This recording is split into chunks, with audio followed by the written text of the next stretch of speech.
नमस्कार दोस्तों, स्वागत है आपका हमारे YouTube चैनल में। आज के इस वीडियो में हम श्रीमद् देवी भागवत पुराण के कथा अध्याय 21 का पाठ करेंगे। इस अध्याय में शंकर जी का सती को पुनः पत्नी रूप में प्राप्त करने के लिए हिमालय पर तपस्या में स्थित होना है। दोनों सखियों के साथ देवी पार्वती को लेकर हिमालय का वहां जाना है। तो आइए पाठ शुरू करते हैं। श्री महादेव जी बोले, उन मुनि श्रेष्ठ के चले जाने पर मेना के साथ गिरिराज हिमालय ने निश्चित रूप से समझ लिया कि पार्वती पुनः भगवान शंकर की अर्धांगिनी होगी। मुने इसी बीच भगवान शंकर अपने पुराने स्थान को छोड़कर दुष्कर तपस्या करने के लिए हिमालय पर्वत के शिखर पर चले गए। प्राचीन काल में ब्रह्मलोक से आकर जहाँ गंगा स्वयं अवतरित हुई थी, वहाँ परम योगी भगवान विश्वेश्वर पूर्ण ब्रह्म के ध्यान परायण होकर समाधि के आनंद में लीन हो गए। उन भगवान शंकर के इस प्रकार ध्यान मग्न हो जाने पर कुछ श्रेष्ठ प्रमथगण वहां ध्यान करने लगे। कुछ उनकी सेवा में लगे और अन्य गण उनसे कुछ दूरी पर स्थित हो गए। प्रमथगण फल पुष्प चुनते हुए और नाचते गाते हुए आपस में उत्सुकता पूर्वक गेरू आदि को बांटकर प्रतिदिन खेलते थे। एक बार सभी गंधर्व और किन्नर भगवान शंकर को आया हुआ देखकर महात्मा गिरिराज से कहने लगे, प्रभु गिरीन्द्र, आपके शिखर पर समस्त प्रमथगणों के साथ भगवान महेश्वर तपस्या करने के लिए आए हैं। चंद्रलेखा को मस्तक पर धारण करने वाले योगी जटाधारी तथा महात्मा वे भगवान शिव उषा काल में प्रस्थ नगर के समीप ठहरे हैं। ध्यान निष्ठ और सेवा परायण बहुत से प्रमथगण भी उनके निकट स्थित हैं। उनके अन्य करोड़ों सेवकगण कुछ दूरी पर नाचते गाते खेलते और हंसते रहते हैं। उनमें से कुछ दिगंबर है तो कुछ व्याघ्र चर में पहने हुए हैं। सभी उज्ज्वल भस्म तथा मस्तक पर जट्टा मुकुट धारण किए हुए हैं। पर्वतराज भूतनाथ भगवान शंकर का ऐश्वर्य अद्भुत है। महाराज, एक बार आप स्वयं चलकर उन्हें मन भर देख कर लीजिए। पर्वतों के अधिपति हिमालय वान उन लोगों की इस बात को सुनकर वहां गए जब भगवान विश्वेश्वर कठिन तपस्या कर रहे थे। उसके बाद हिमवान ने भक्तिपूर्वक भगवान शंकर की पूजा की। भगवान शंकर ने भी उनकी पूजा आदर के साथ ग्रहण की। तदंतर विधि पूर्वक पूजित भगवान शंकर ने पर्वतराज को प्रसन्न करते हुए कहा, महाराज, आपके पुण्यमल निर्जन शिखर पर समस्त प्रमथगणों के साथ मैं तपस्या करने आया हूँ। पुण्यात्मा गिरिराज, आप अपने राज्य में वैसी व्यवस्था करें जिससे कोई भी व्यक्ति मेरे निकट कभी भी ना आ सके। सत्संग से तपस्या की हानि होती है, इसलिए भूधर निश्चय ही योजन एकांत स्थान पर निवास करते हैं जिससे संग न हो सके। भूधर, आप मुनियों, यक्षों, किन्नरों, देवताओं, राक्षसों और देव जातियों के आश्रय हैं। धर्मवेद, आप सभी के व्यवहार को जानते हैं। महामते, आप धर्मज्ञ हैं। मैं आपसे अधिक क्या कहूँ। वे महेश्वर गिरिराज से इतना कहकर चुप हो गए। उनके स्थिर हो जाने पर गिरिराज ने नम्रता और प्रीतिपूर्वक भगवान शिव से कहा, देवाधिदेव जगन्नाथ, आप मेरे सौभाग्य से ही यहाँ आए हैं। ब्रह्मादि देवताओं के द्वारा भी मेरे शिखर पर तप करना दुर्लभ है। जगदीश्वर, इस निर्जन स्थान पर आप श्रेष्ठ तप करने में समर्थ है। साक्षात इंद्र भी मेरे समान नहीं है, क्योंकि आप अपने गणों के साथ अपनी तपस्या की अभिलाषा पूर्ण करने के लिए यहाँ पधारे हैं। मैं धन्य हूँ, कृतकृत्य हूँ। इस संसार में मुझसे अधिक कोई पुण्यवान नहीं है, क्योंकि भगवान मेरे इस शिखर पर आप तपस्या करने आए हैं। प्रभु, आपके निकट यहाँ कोई भी व्यक्ति नहीं आएगा। महादेव, आप यहाँ एकांत में इच्छानुसार तप करें। गिरिराज इस प्रकार कहकर अपने भवन में चले गए। हिमालय ने अपने अधीनस्थ जनों तथा जनपद में रहने वाले अन्य निवासियों को बुलाकर बार बार अनुशासित करते हुए आज्ञा दी कि जिस शिखर पर गंगा का अवतरण हुआ है वह स्थान भगवान महेश्वर का है। मेरी आज्ञा के बिना किसी विशिष्ट व्यक्ति को भी वहां नहीं जाना चाहिए। यदि मेरा आज्ञा का उल्लंघन करके कोई व्यक्ति वहां जाएगा तो वह निश्चय ही दंड का भागी होगा और वध के योग्य होगा। उनकी इस आज्ञा से भयभीत देवता, गंधर्व, किन्नर, पिशाच, राक्षस, मनुष्य तथा पशु हिमालय के उस भूभाग पर नहीं जाते थे जहाँ पर भगवान चंद्रशेखर विराजमान थे। वे महान तपस्वी महायोगी उस निर्जन स्थान पर उग्र तपस्या करने लगे। मनोहर अंगों से युक्त सुमुखी पार्वती भी अपने पिता के घर में दिन प्रतिदिन बढ़ते हुए विवाह योग हो गई। नारद जी के वाक्य का स्मरण करके महामती पर्वतराज हिमवान ने निश्चित रहते हुए पार्वती के विवाह के प्रति कोई चेष्टा नहीं की। तब एक दिन जगन माता पार्वती ने स्वयं ही अपने माता पिता से कहा, मैं तपस्या करने के लिए भगवान शंकर के समीप जाऊंगी। जब काम मोहित ब्रह्मा अपनी पुत्री संध्या को धर्षित करने के लिए उद्धत हुए। उसी समय आकाश में स्थित भगवान शंकर संसार के स्वामी उन पितामह ब्रह्मा को बार बार धिक्कारने लगे। तब लज्जित होकर ब्रह्मा गलान्मुख हो गए। वे संसार को मोहित करने वाली मुझ शिवा की तत्पूर्वक आराधना करने लगे। तदंतर मेरे प्रसन्न होने पर उन्होंने मनोभिलाषित वर मांगा। पीताम्बर ब्रह्मा वही मुझसे बोले कि माता, आप मनोहर रूप धारण करके संसार से विमुख हुए प्रभु महादेव को मोहित करे। आपको छोड़कर उनके मन को आकर्षित करने वाला कोई अन्य नहीं हो सकता, इसलिए आप अवतार लेकर भगवान शंकर को मोहित करने वाली होवे। इससे प्राप्ति की मेरी इच्छा मात्र को देखकर भगवान शंकर ने मेरी निंदा की है। उससे मैं लज्जित और दुखी होकर अपने आश्रय में आया हूँ, इसलिए आप मुझे अनुग्रहित करें और भगवान शंकर को मोहित करें। जब भी भगवान शंकर सभी प्रकार से असंग का परित्याग कर एकांत में निवास करेंगे, उसी समय आप इच्छानुकूल रूप धारण कर उन भगवान को मोहित करेंगे।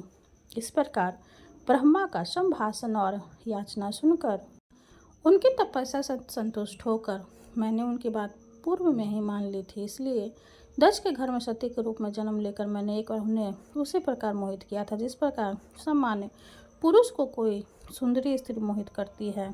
प्रजापति दक्ष के पुण्य नष्ट हो जाने पर आप दोनों ने मेरी उपासना की थी। तब दक्ष के घर से मुझसे प्रिया ने आपके घर में जन्म लिया। वे परमेश्वर भगवान शंकर भी सती वीरा से पीड़ित होकर मुझे ही प्राप्त करने के लिए दीर्घ काल से तप कर रहे हैं। मैं उनको वचन दे चुकी हूँ, अतः पुनः उनको ही पति के रूप में प्राप्त करूंगी। इसलिए मैं वहीं जाऊंगी जहाँ भगवान चंद्रशेखर संपूर्ण प्रमथ गणों के साथ निर्जन स्थान पर तपस्या में संलग्न है। वहाँ स्थित होकर मैं भगवान शंकर को उसी प्रकार मोहित करूंगी कि वे तपस्या का परित्याग कर मुझे पत्नी के रूप में अंगीकार करें। मुनि श्रेष्ठ, इस प्रकार उनकी प्रार्थना पूर्ण वाणी को सुनकर और देवर्षि नारद द्वारा कही गई बात को स्मरण कर महामति गिरिराज हिमालय ने अपनी पुत्री को भगवान शंकर के समीप ले जाने के लिए सहसा मन बना लिया।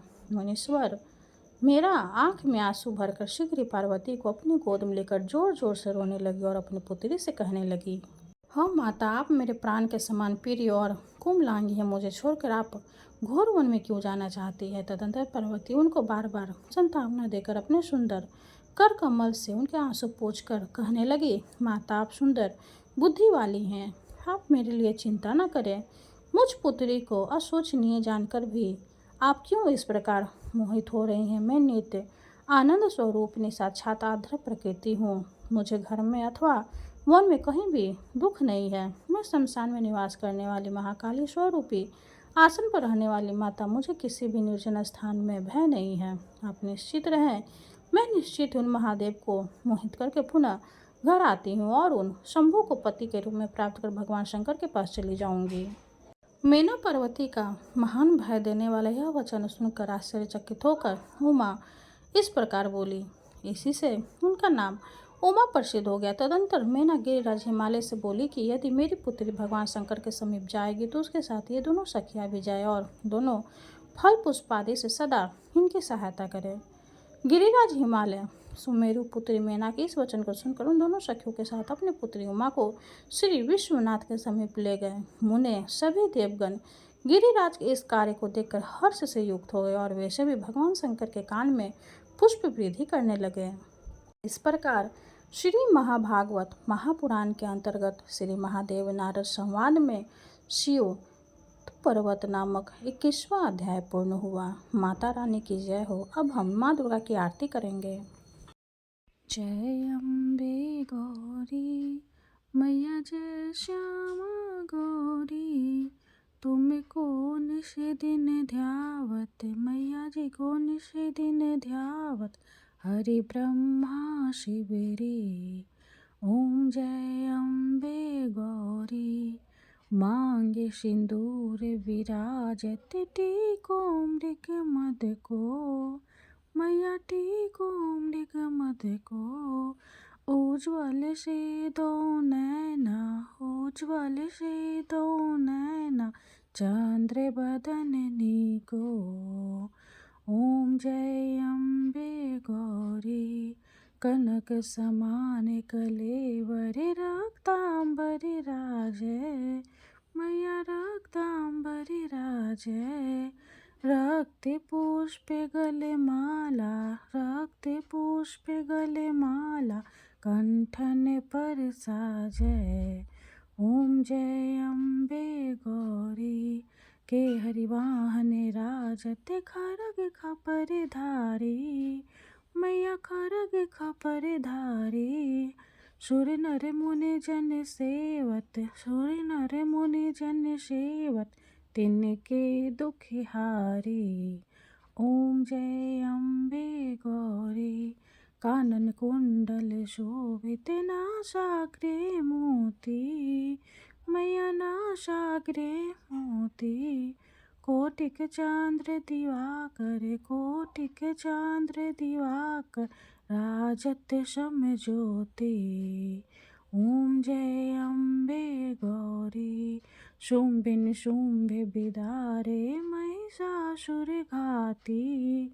मैया महिषासुर घाती।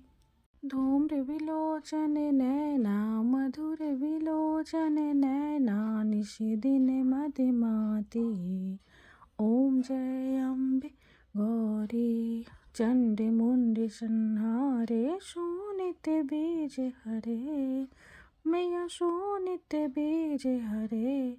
मधु कैटभ दो मारे, मधु कैटभ दो मारे, सुर भयहीन करे।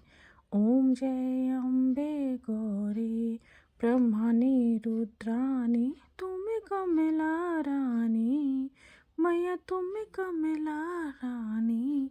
आगम निगम बखानी, आगम निगम बखानी, तुम शिव पटरानी। ओम जय अम्बे गौरी। 64 योगिनी गावत, नित्य करत भैरो। मैया नित्य करत भैरो।